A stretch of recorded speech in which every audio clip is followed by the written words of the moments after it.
I'm Lee James, host of Sports World on the BBC World Service. For the best of previews to the sporting weekend, listen to George Addo Jr. on the Locker Room on Joy 99.7 FM. Live on radio, live online. This is the Locker Room on Joy 99.7 FM with George Addo Jr. Ghana Premier League giants Kumasi Asante Kotoko are a leg into the next round of the CAF Confederations Cup playoffs, but need to seal their passage this weekend in front of intolerant supporters and quite a nervy ground. Il est tout seul face au portier et l'ouverture du score. Emmanuel Yamsi of Asante Kotoko who opens scores for the Ghanaians this afternoon. Maxwell Bako à la manœuvre. Attention. Il essaye de faire le ménage. Et le deuxième but, signé Maxwell Bako. La mauvaise transmission de balle qui coûte cher à Coton Sport de Garoua. C'est pas possible. Coming them to take a revenge. 3-2 at home is not easy. Now we are going to find 2 goals so that we can qualify. We are really focused. We know we are not there yet, even though we have one leg there. We are going to work really hard throughout the week, and hopefully on Sunday we will qualify to the group stage. 3-2 up in the tie, but don't need to be reminded of the threat Cotton Sports carry. The former CAF Champions League campaigners will be hoping to revive their hopes in this year's competition. We'll be in Kumasi to preview the game and take a look at games to come around the continent this weekend. Arsenal are easily the talk of town in the English Premier League, with focus on the Ghana's progress or retrogression under Unai Emery. After glorious autumn, where Arsenal racked up 22 games unbeaten, the flaws both of the side and of Unai Emery's coaching have come to the fore, as Arsenal have lost 3 of the last 6 Premier League games, falling 6 points behind Chelsea in 4th. So we ask, is there progress at Arsenal? What a goal! That is by Roberto Firmino, who scored twice in a minute. Mane! Liverpool 3, Arsenal 1, 5-1. Hat-trick, Roberto Firmino. Ire, chai, ire, ayo. My brother, Oniki, my boy, ire, my brother. I mean, see, my brother, I spent £90. That is big money now in today's economy. You understand? I'm not earning much, and I'm spending £90 to come and watch this nonsense. I am not happy at all. Is Chelsea waiting in the wings this weekend for Unai Emery's men? We preview the London derby alongside Liverpool Crystal Palace, United Brighton and City Huddersfield. We welcome the returning Italian Serie A and keep tabs on the La Liga and French Ligue 1. Also coming up. It was a really tough match. I mean, she played really well, and, I knew that I have to play one of my best tennis. Really enjoy. Well, I felt really nervous walking onto the court, but then when I started playing, I just felt really happy and grateful that I'm able to play in front of such a great crowd, because I really love coming here. So thank you so much. I know every day is a test, and especially when you're back after injuries, but very happy to be back in this Rod Laver Arena playing nice session. Yeah. Pull away, his credit. I thought I played well, so in the beginning maybe also a bit of the day session, bit of the breeze, him playing well, and happy to win that first set. That was big. First Grand Slam of the year into its 3rd round with quite a number of upsets already. We take a special look at the action so far and discuss the disappointments and preview the key 4th round clashes to come. Head to our Facebook page, joy/99.7, or our WhatsApp line 0244340437, or tweet at us at JoySportsGH in reacting to our questions of the day. There's a special update of transfer news so far, and we'll be in Las Vegas, where Manny Pacquiao defends his WBA regular world welterweight title against Adrian Broner this weekend. You are listening to the Locker Room on Joy 99.7 FM, proudly sponsored by eBet Ghana. Just play. Hello from me, George Addo Jr., and welcome to Preview Friday. Charlie, the thrill of the game isn't just in the goals. It's in the extra winnings you can get with eBet. Monetize your passion with eBet. With huge winnings, high odds, and the most entertaining games, eBet is here to change the gaming space. Visit www.ebetch.com for a totally different gaming experience and stand the chance to win big. eBet. Just play. You see the girl in back. If I get Live on radio, live online, this is The Locker Room with George Addo Jr. And thank you very much for staying with us on Joy 99.7 FM. It's just a good time to get into all there is to look forward to this weekend in the world of sports. And remember, our WhatsApp line is 0244 340 437. And then you can tweet at us at Joy Sports GH. You can also tweet at me at Adu Junior on Twitter. And you can send us your messages as we go through this. It's a good place to start from. We'll begin with tennis. And the Australian Open has been served its first true massive upset.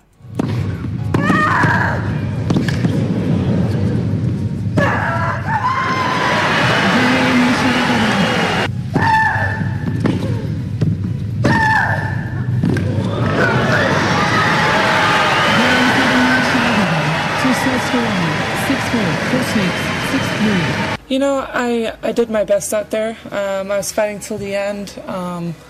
You know, in my head, I should have won that first set. You know, being up 4-1, I had a chance to do that, but I didn't. And then I fought back and won the second set. And then, you know, it was a close third set.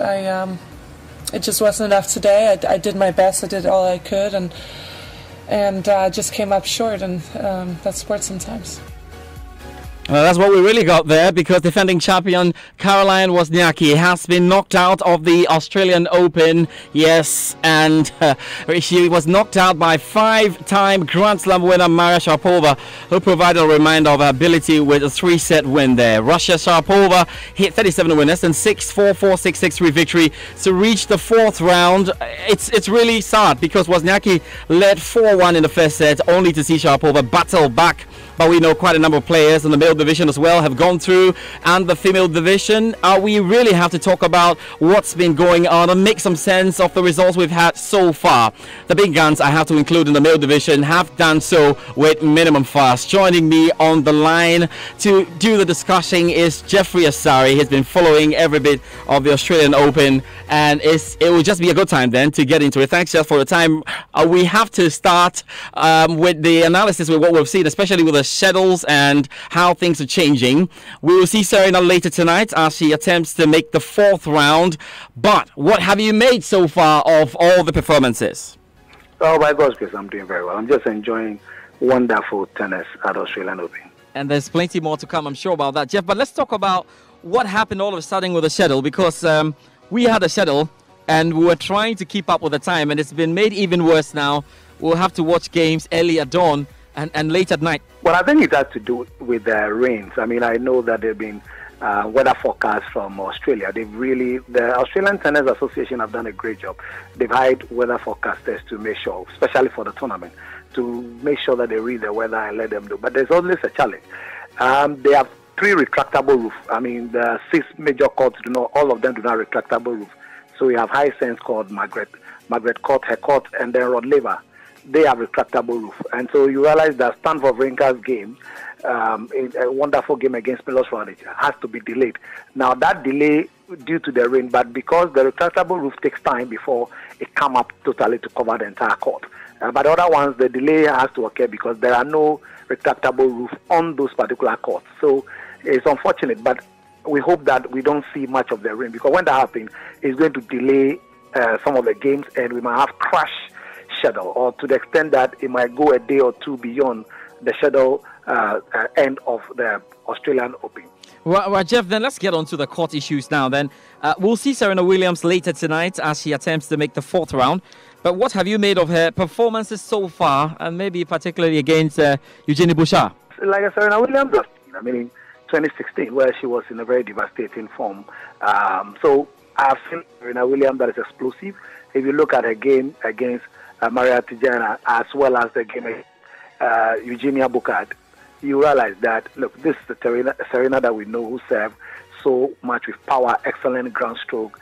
She was very explosive with her volley, good turns. She was a bit quick, and I saw athleticism and a movement in court. And I was surprised at her top spin, because she's not really used to top spin. But it shows you that Patrice Mouratoglou has been practicing top spin, knowing very well that you meet some tough young ladies in court today. So as a result of that, she needed to vary her game. And again, the Serena that we've seen is not that bad. Well, I know the difference a week makes. Next week, by this time, we will be very close and probably talking about the finals. You know, semi-finals will be ongoing. It'll be great to have you on side. But let's talk about the ladies we earmarked to do very well and give Serena the position. Of course, the likes of Naomi Osaka, Angelique Kerber, how well are they going? Well, if you look at, Naomi Osaka's game against Magda Ineta, she looked good. Good for her footwork. On court, her agility was good. Her forehand was spot on. She was picking her spot very well. She was serving to the court, and her net point, she won very good net point. Her quickness on court was good. So Naomi Osaka, so far, she's also proving that well. She's one of those threats, and don't forget that she's been able to beat Serena at the U.S. Open. So she really understands the stage and what the pressure comes with. So she's also doing well. Elena Svitolina, if you watch her game against Golovkin, she also did very well. She proved very strong with her aggression, excellent ground stroke, superb display of good backhand, good slices as well in order to lure her opponent to the net. And she won very good points. Karolina Pliskova also so far has actually done very well. Very quick on court, good serves. Her return on serve has been very good. Angelique Kerber, same. And so, look, Elena Svitolina, the same thing. And so Peter Kitova, she's not really a good Australian Open tennis player, but so far she's won her 2 games. She's also doing very well, especially for those ladies are doing very well. Angelique, the race is on, and Serena has to do a lot more, play above her service. She really want to win her 24th Grand Slam by equaling Margaret Court's 24th Grand Slam at her own turf. Right, so Jeff, then let's end with the male division, and with very little to pick from the youngsters who have come to the competition. Let's ask you quickly about the top guns. Have they handled themselves so well so far? Yes, Djokovic, look, I'm impressed with the man. Penetrating ground strokes as good returns. And look, his court agility, his first serve, very impressive.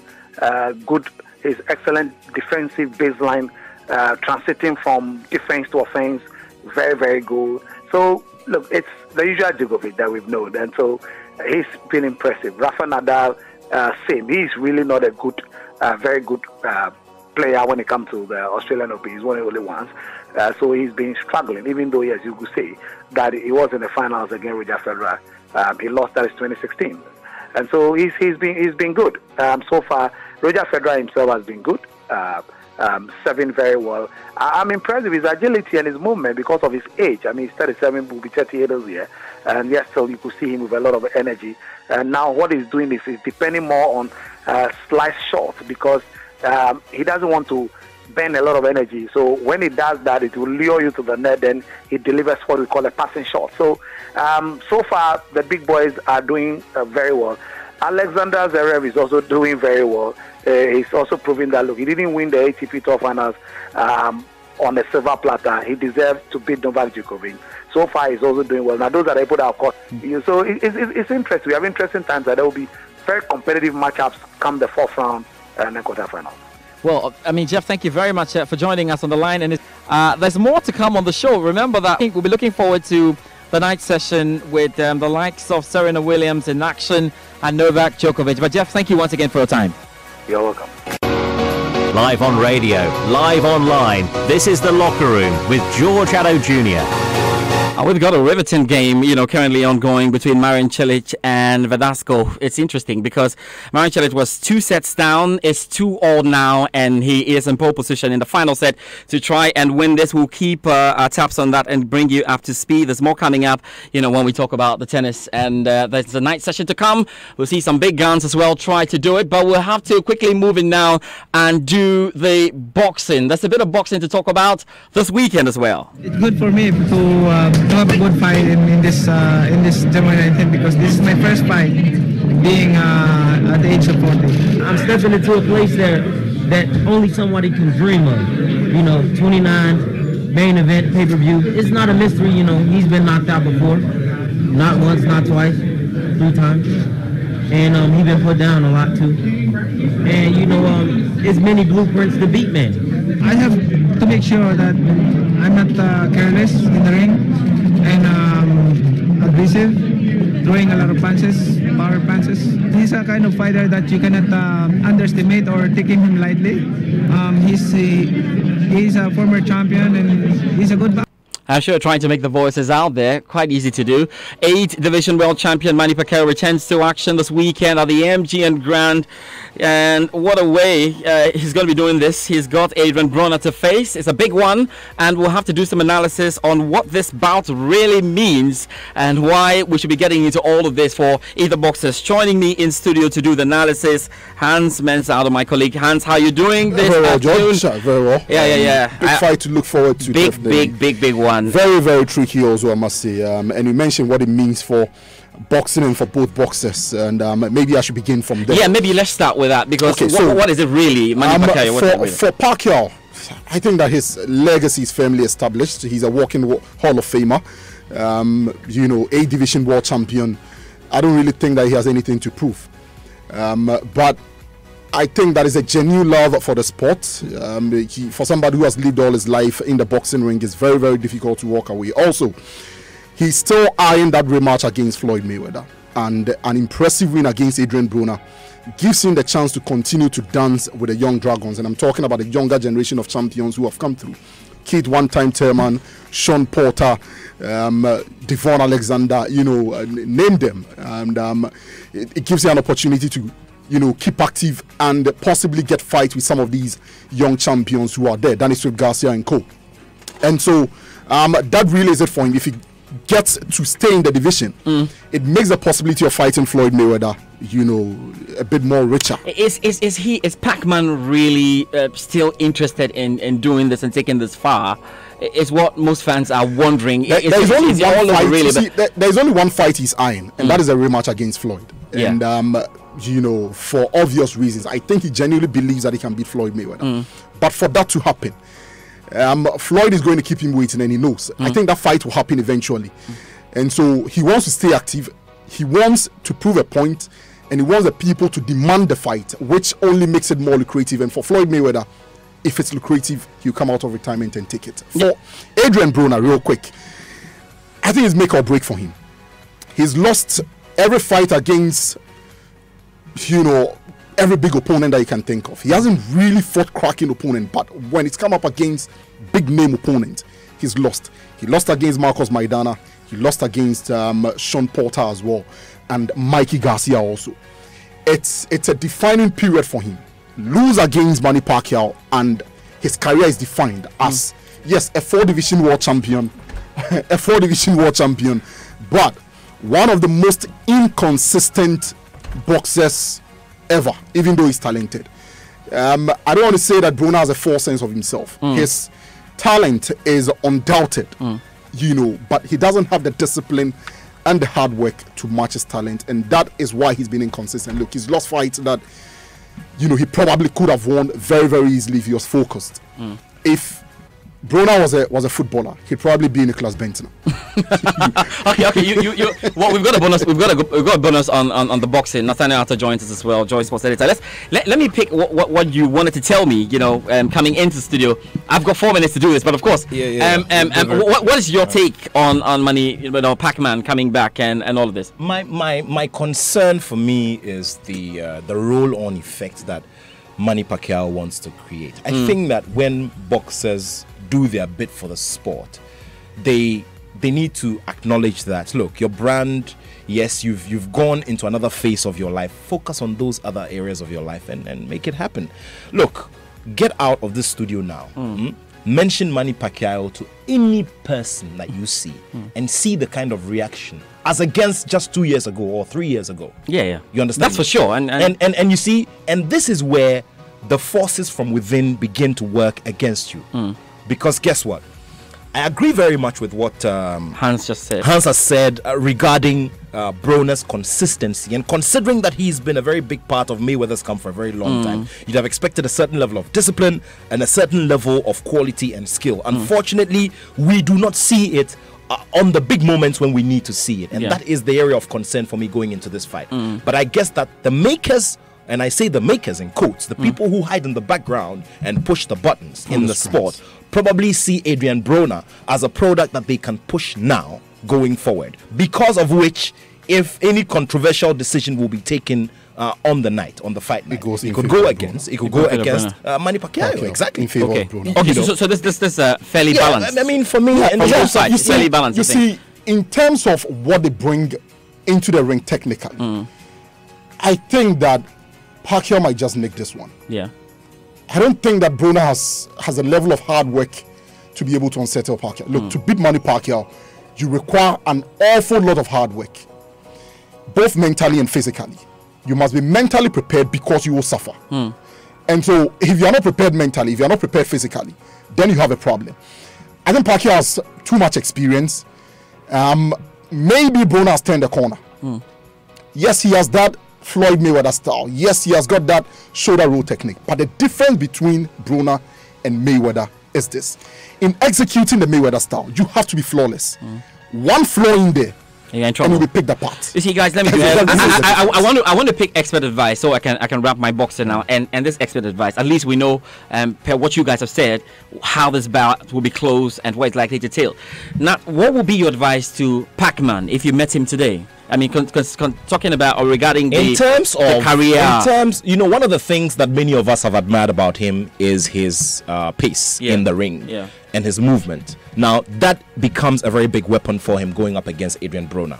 Adrian Broner will rely a lot on his power, because when you watch the bout between Joshua Clottey and Manny Pacquiao, there was a lot of reliance on power, and of course Joshua Clottey's muscle bulk made a lot of difference in terms of aesthetically changing Pacquiao's face. But all said and done, I think that Pacquiao's pace and his unpredictability is what can win him the different angles that he punched from. But my only problem is, look, age has set in, time has gone by, and you may not have him as sharp as you want to way back.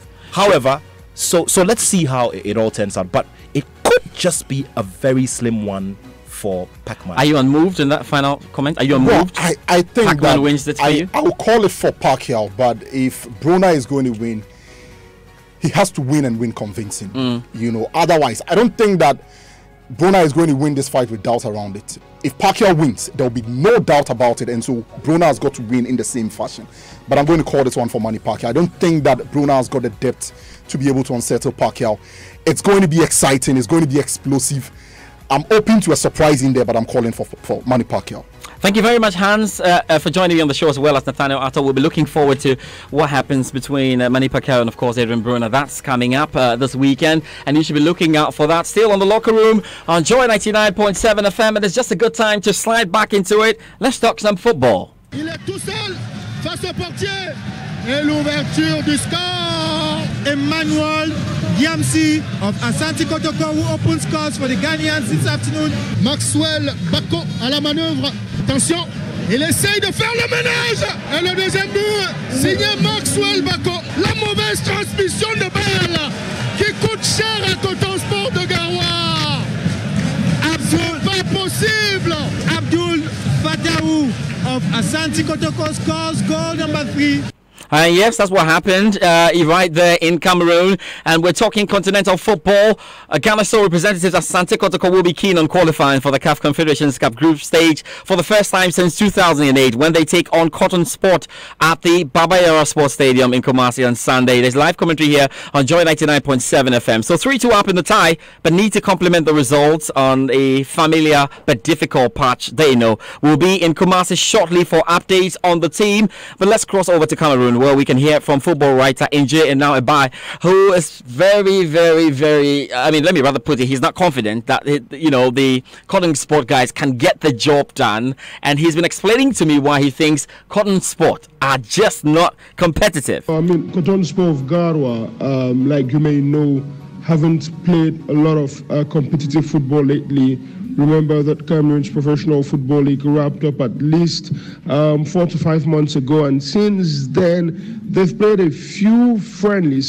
I mean, the Cotton Sport team were later on dissolved. Players went on vacation and they didn't stay together like it was the case for Ashanti Kotoko.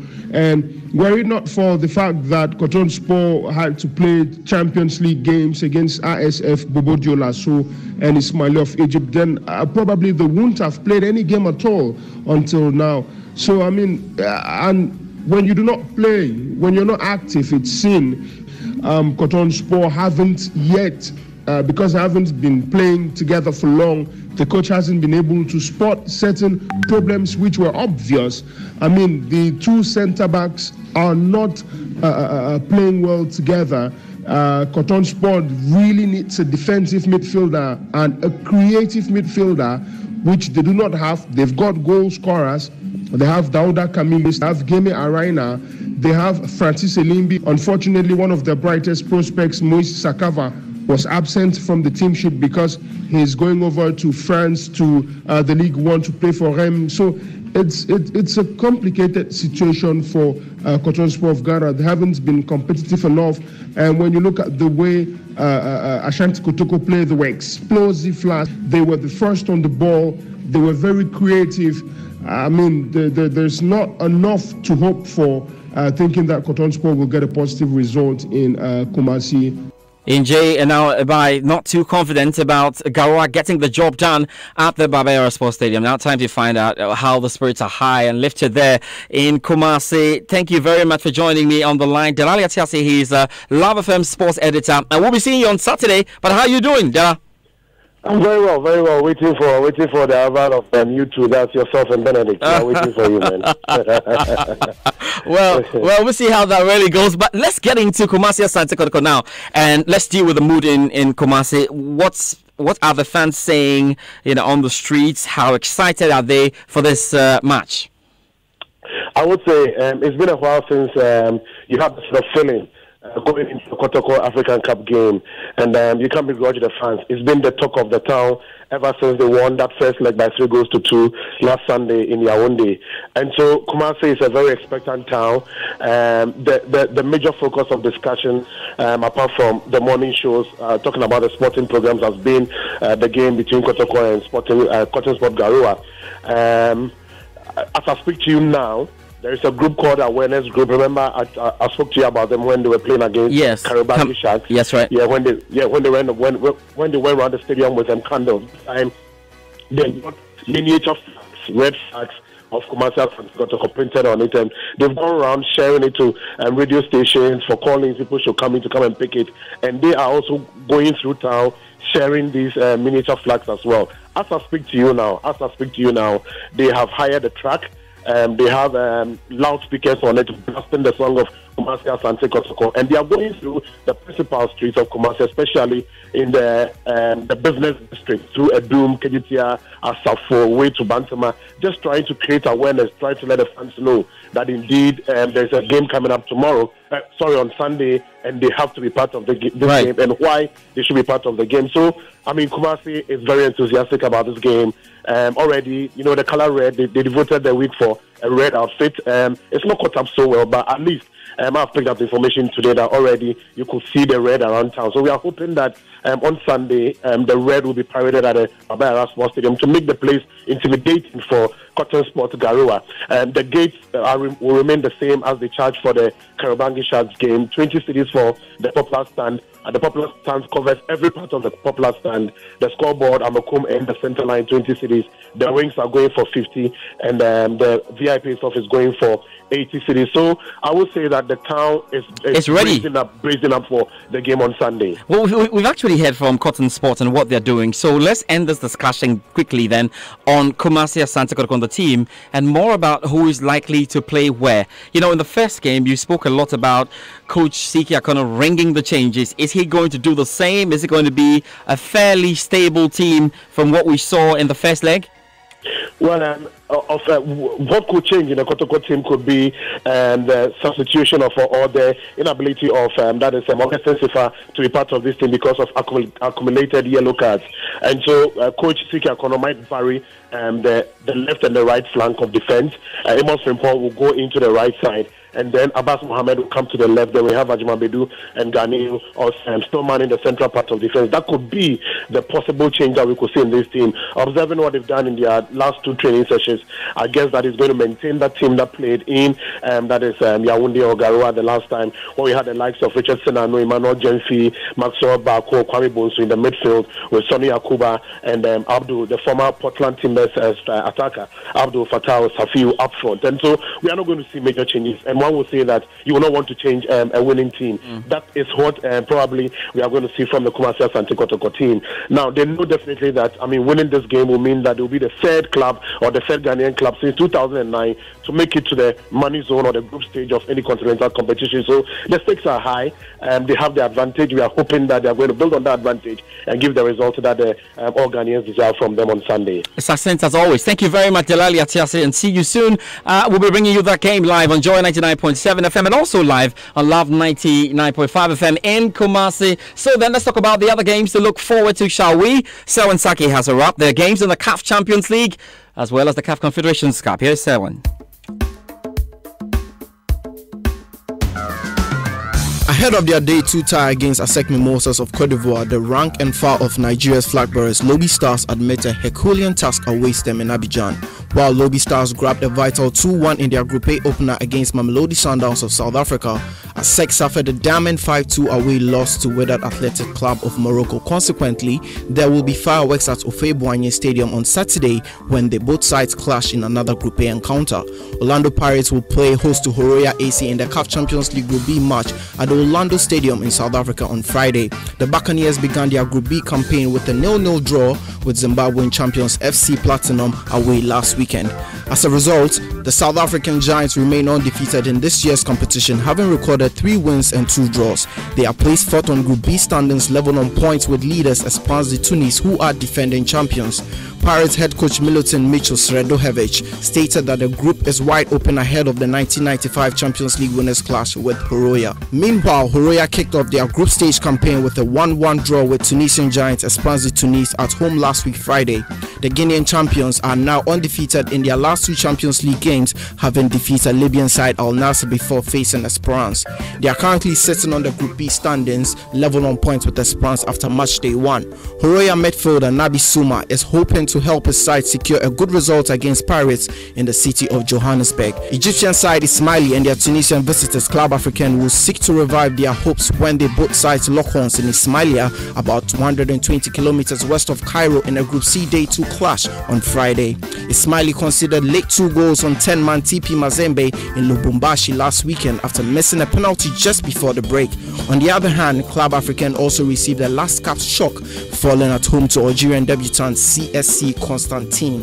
On the back of defeats from the opening games, both sides will enter Ismailia game knowing a defeat will serve a huge blow to their hopes of making the next round. Record 8-time continental champions are likely face a risky mission when they visit Algerian debutant JAC Saoura on Friday as Group D enters match day 2. The Egyptian Giants started their mini-league campaign with a 2-0 home victory over DR Congo AS Vita, while Saoura were on their losing side in Dar es Salaam, going 3-0 down to Tanzania's Simba. Nasser Mahe and Ali Malul scored in the second half in Alexandria to give Ali new Uruguayan coach Martin Lassat a victorious start to continental campaign. Lassat replaced Frenchman Patrice Catron, who was shown the exit after Ali's Esperance in the last season's final.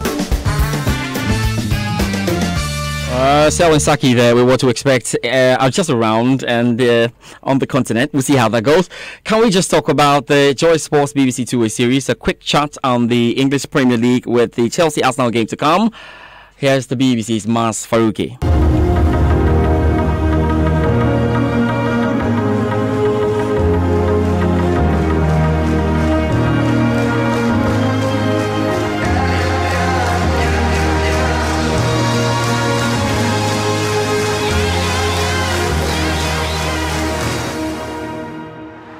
Thanks, Mas, for your time this weekend. And Arsenal fans will not know whether to laugh or cry with the news of Peter Cech's resignation at the end of the season. Great advert for the Premier League. Nice person to be with. What are your fondest memories then of Peter Cech? I think we've got to remember those trophy-winning seasons at Chelsea, don't we, George? I know that you, as a fan, you probably have your own very fond memories of that time at Stamford Bridge. He arrived and he working under Jose Mourinho. It's a time remembered very fondly by Chelsea fans. He was at Stamford Bridge for 11 seasons, wasn't he? And he won 13 trophies at Chelsea. Pretty much everything there is to win in the English game during that time. 4 Premier League titles and of course that Champions League trophy as well. And then, as we say, he moved to Arsenal and he helped them win the FA Cup in 2017. But I think all those clean sheets at Chelsea when he arrived in English football way back in 2004, it must be what he'll be remembered for. He's really been such a pillar in the Premier League for the last decade or so, hasn't he? And he certainly will be remembered fondly,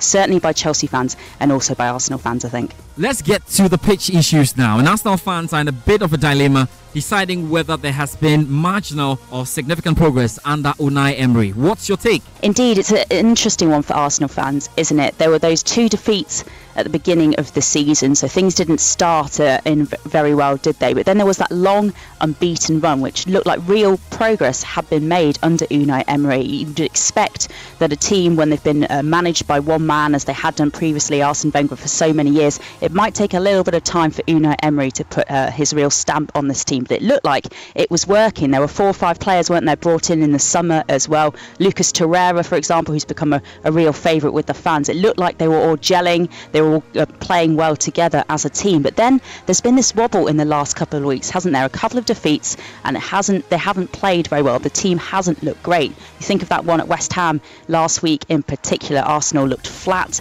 at the London Stadium. They lost that match. They've lost ground on the top 4, haven't they? And they're in real danger now of moving really even further behind the top 4. They're 6 points behind Chelsea in 4th place at the moment. They're in danger of dropping even further behind. That would have been a major target for Unai Emery at the beginning of the season. 4th place and a European Champions League qualification spot. So I think at the moment, if you were to ask Arsenal fans, they're a little bit concerned that the progress under Unai Emery is veering towards being marginal. So next for Arsenal is Chelsea in the London derby on Saturday night. This surely has the makings of a perfect match with 1,001 subplots. Where will this be won or lost? Very interesting this, because what we've been talking about all season, haven't we, is Chelsea's makeshift attack, a false number 9, if you like. Maurizio Sarri doesn't really like to play Morata or Olivier Giroud, so he's sort of been asking Eden Hazard to play in a slightly different role, and N'Golo Kante as well to get forward more and score more goals. Will that makeshift attack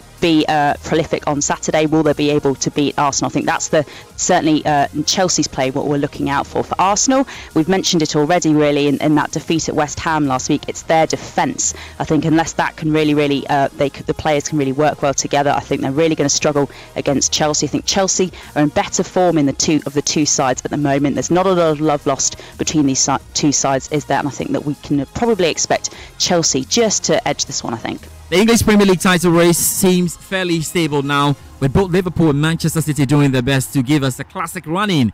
Which of the two, though, has a trickier test this weekend? Well, I've been speaking to Liverpool fans this week after they suffered that 2-1 defeat to Manchester City a couple of weeks ago now, and they still think that at the moment they're in the driving seat, and that's because they play ahead of Manchester City in their next couple of matches. They play Crystal Palace on Saturday, and at that point obviously can then stretch their lead at the top of the Premier League back to 7 points. Manchester City don't play until Sunday, so they're always chasing Liverpool in their next couple of league fixtures. Certainly, I think both sides will expect to get 3 points this weekend. Liverpool, of course, playing Crystal Palace. Their former manager Roy Hodgson in charge there now. I think they certainly will expect to get the 3 points. And Manchester City, well, they travel to Huddersfield on Sunday, don't they? Huddersfield without a manager now after David Wagner left by mutual consent earlier in the week. So I think both sides will certainly get 3 points. But as we say, having to chase Liverpool, I think might just put a little bit more pressure on Manchester City. Mars, let's end with transfer news then. And which key moves have made the headlines this week concerning the Big Six and the EPL?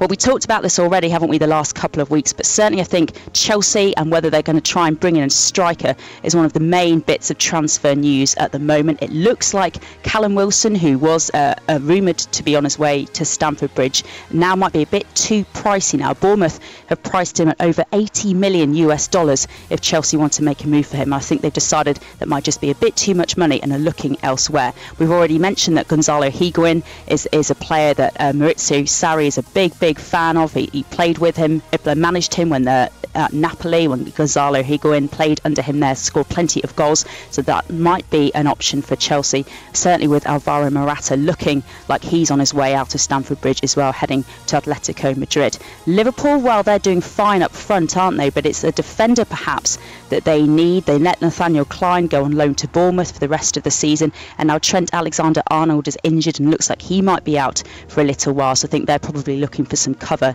in defence. But we've heard this week from Pep Guardiola that he's not planning on adding to the Manchester City squad in this January transfer window, and Unai Emery at Arsenal says he can't afford to bring in any players either. He can only sign players on loan, so not much movement perhaps at either of those two clubs. BBC's Maz Faruqi there with the Joy Sports BBC two-way series. Well, what else is there to expect in Europe this weekend? Here's Moses Yabwa. Real Madrid have this chance to make it back-to-back wins in La Liga this weekend when they take on Sevilla at the Bernabeu. The reigning European champions have had a season to forget domestically, dropping points in 9 of their 19 league matches, but they can move up to third with victory over the side directly above them. Second placed Atletico Madrid travel to Huesca, while league leaders Barcelona host Leganes. The Bundesliga returns from its winter break tonight with the champions looking to heap pressure on the contenders when Bayern Munich travel to Hoffenheim. Elsewhere, prepared to take a walk on the wild side as untamed top 4 wannabes RB Leipzig enter the Lions' den with Bundesliga top dogs Borussia Dortmund on Saturday. And third place Mönchengladbach play away to Bayer Leverkusen. In the Italian Serie A, Inter Milan returned to league action after their Coppa Italia exploit with a league game against Sassuolo at the San Siro on Saturday. The Nerazzurri are hoping to remain in the hunt for the Scudetto and could temporarily close the gap on second place Napoli, who face Lazio on Sunday, to 2 points. Roma host Torino. Ligue 1 leaders Paris Saint-Germain have the chance to exact revenge on basement boys Gingham this weekend when the sides face off at the Parc des Princes. The league clash comes just 10 days on from the visitors pulling off a shock victory to knock PSG out of the Coupe de France, ending the opponent's hope of landing another domestic treble. And Arsenal and Chelsea will battle it out in a Saturday evening London derby with the Premier League top 4 finish very much at stake.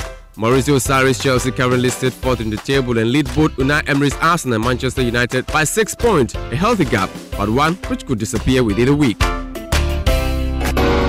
Live on radio, live online, this is The Locker Room with George Addo Jr. And it's now time to checking the transfers we've had this week. Oreko Ampofo has put together this. Enjoy it.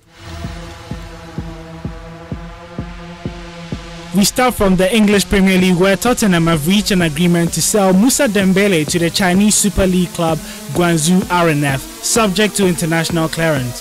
The 31-year-old Belgium international had not played for Tottenham since November due to an ankle injury and had been chasing a move to China since the summer.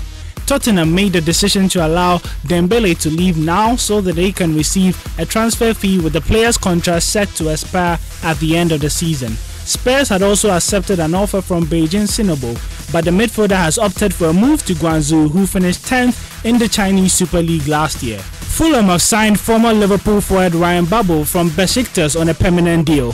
The 32-year-old Netherlands international has signed a deal until the end of the season with the West London club, who are 19th in the Premier League. Babel, who has won 54 caps for his country, has played for a host of clubs since his 3.5-year spell at Anfield, which ended in 2011. Chelsea have agreed a deal with Juventus to sign Higuain on loan until the end of the season, according to Sky in Italy. It is understood the loan could be then extended for another 12 months, subject to certain conditions. Higuain has been on loan at AC Milan from Juventus since the start of the season, and Mauricio Sarri, who worked with him at Napoli, will be looking for him to solve his problem in attack. Sevilla have signed Barcelona forward Munir El Haddadi for a fee of around €1 million. The 23-year-old Barca contract was due to expire at the end of the season, allowing their La Liga rivals to sign him on a cut-price deal. Munir made 56 appearances for Barcelona, scoring 12 goals for the club. During his time at Nou Camp, Munir won 2 La Liga titles, 1 Champions League and the Copa del Rey. He has won 1 international cup for Spain in September 2014. Munir becomes Sevilla's second signing of the winter transfer window following their capture of Ajax defender Max Wilber. Goalkeeper Kiko Casilla has joined Leeds United from Real Madrid on a 4.5-year deal. The 32-year-old has been in talks with Leeds United for the last week and has now joined the club until the summer of 2023. Casilla has struggled for game time at the Bernabeu since Thibaut Courtois arrived from Chelsea last summer, with Keylor Navas also ahead of him. The former Spain international made 17 appearances for Real Madrid last season, including their 3-1 defeat to Tottenham at Wembley in the Champions League group stage, but has no features for the first team this season. We're going for the transfers. He's in studio right now, and we have to deal with this in the next 3 minutes. It's Chelsea versus Arsenal. Chelsea fans will be hoping that they can get over the line and get a win. Arsenal fans as well. They've had bad times lately, So which of the sides are more vulnerable then? Well, I think you look at both teams, and this game definitely would be a 6-pointer, pointing towards who would qualify for the Champions League in England. But for Arsenal, their problem has been in the defense so far. They've conceded a lot of goals in the Premier League, and it has been their downfall. In games where they have managed to win, they just manage to outscore their opponents mostly. But for Chelsea, their problem has been the attacking department, where they can't seem to find the right formula when it comes to attacking. And if Eden Hazard does have an off day, they struggle to score a goal. So I think it's going to be a game of two sides of a coin. It could be a game where both sides expose themselves defensively and outscore each other, or we just see both teams struggling to score, and that's Eden Hazard sleeping on the day, or Arsenal failing to show signs of creativity like they did against West Ham.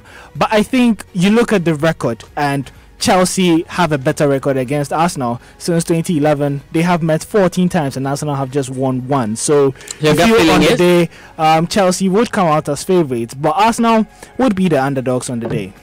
Well, thank you very much, Kampo, for joining me here. There's definitely more to come, and shouts to you, Kosaki. He's an Arsenal fan. Hope you can get over the line and get the win. We'll see how that goes. Chelsea versus Arsenal, and a lot to come on the Sports Link and the Sports Arena this weekend. Remember, we're coming to you with live commentary from the Barbera Sports Stadium. Kumasi Asante Kotoko up against Cotton Sport. My name is George Addo Jr. It's been great coming away with this packed edition of the Locker Room. Be good. Live on radio, live online. This is the Locker Room with George